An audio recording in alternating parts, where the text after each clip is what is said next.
Welcome to Voice to Victory, the place where real stories ignite real change. If you've ever felt stuck, or told yourself, people like me can't make it. Today we bring you the story of a man who rose from the dusty lanes of Rameswaram to reach the very skies he once dreamed of touching. A scientist, a teacher, a president, and above all, a soul who ignited a billion minds. This is not just a biography. This is a tribute to Dr. A.P.J. Abdul Kalam, the missile man of India, whose life is a roadmap for every dreamer who dares to rise despite all odds.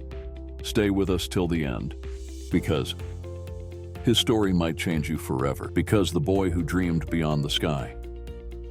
At coastal town of Rameswaram, on October 15, 1931, a boy was born into a humble Muslim family.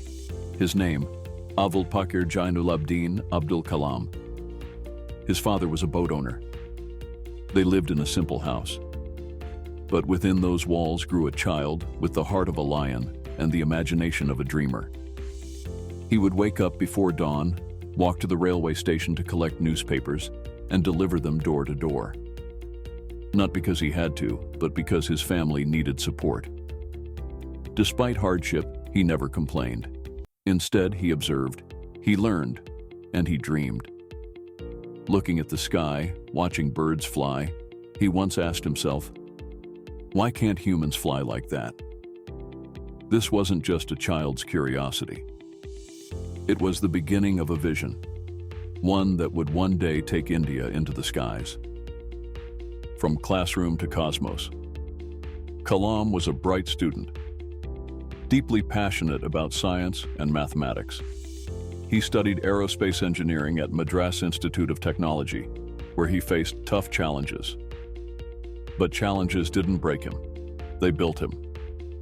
He joined ISRO and his journey to space began.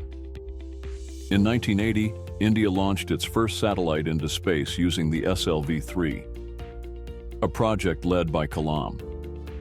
He proved that a developing nation could conquer the stars. And that leadership doesn't come from position, it comes from purpose.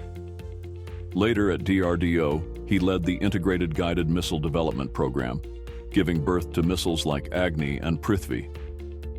This wasn't just technology, it was a message that India would protect its borders, that India would rise. The world began to take notice.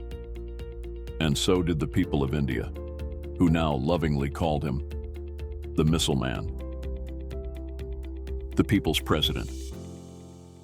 In 2002, something extraordinary happened. India elected a scientist, not a politician, as its 11th president. Dr. A.P.J. Abdul Kalam took office, but he didn't sit behind a desk.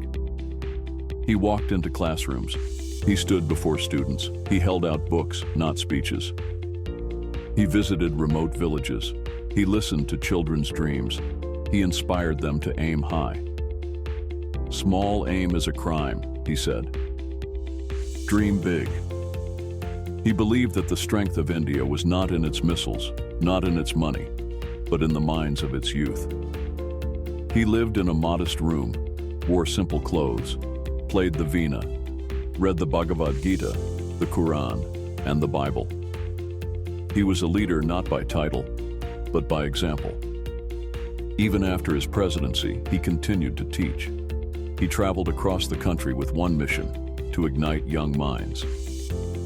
And on July 27, 2015, while delivering a lecture at IIM Shillong, his heart stopped. He passed away doing what he loved, teaching and inspiring. His legacy and lessons for a nation. Dr. Kalam left behind no riches, no mansion, no dynasty. What he left behind was priceless. A roadmap for India, and a fire in every Indian heart. He taught us to be proud of who we are, and yet humble in our learning. To blend science with spirituality and ambition with ethics. To never fear failure, because failure is only the first step to success. He once said, "A developed India is not a dream. It is a mission I will keep working on until my last breath. So how do we make our country proud and strong? We don't need to launch missiles. We need to launch hope. We need to launch curiosity in classrooms, honesty in offices, and unity in hearts. We must rise above divisions, religion, language, and caste, and rise as one nation, as one vision. Let us not wait for another Kalam. Let us become 1,000,000 Kalams. Let us pick up books instead of excuses. Let us work not just for jobs, but for justice, not just for income, but for impact.